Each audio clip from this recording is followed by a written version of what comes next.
சங்கீதம் 84வது அதிகாரத்தை எடுத்துக்கொள்வோம்.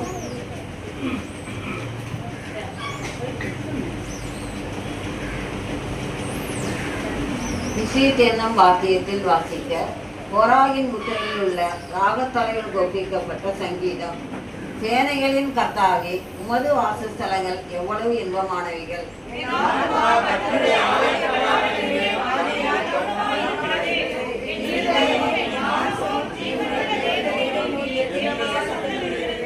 என் ராஜாவும் என் தேவனுமாகிய சேனைகளின் கர்த்தாவே, உம்முடைய வீடுகள் அண்டையில் அடைக்கலான் குறிவிட்டு வீடும் தகவலான் குறிப்பிட்டு தன் குஞ்சுகளை வைக்கும் கூடும் கிடைத்தது.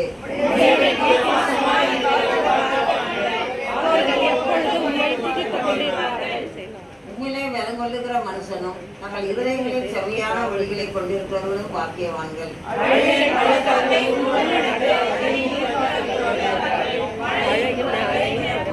அவர்கள் வலத்தின் மேல் பலம் அடைந்து சியோனிலே தேவ சந்நிதியில் வந்து காணப்படுவார்கள்.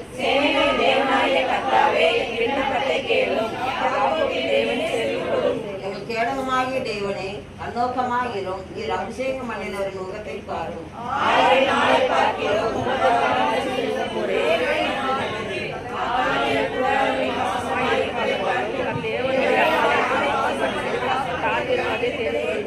தேவனாகிய கர்த்தர் சூரியனும் கேடகமும் ஆனவர். கர்த்தர் கிருபையையும் மகிமையையும் அருள்வார். உத்தமமாய் நடக்கிறவர்களுக்கு நன்மையை வழங்காதிரார். சேர்ந்து வாசிப்போம்.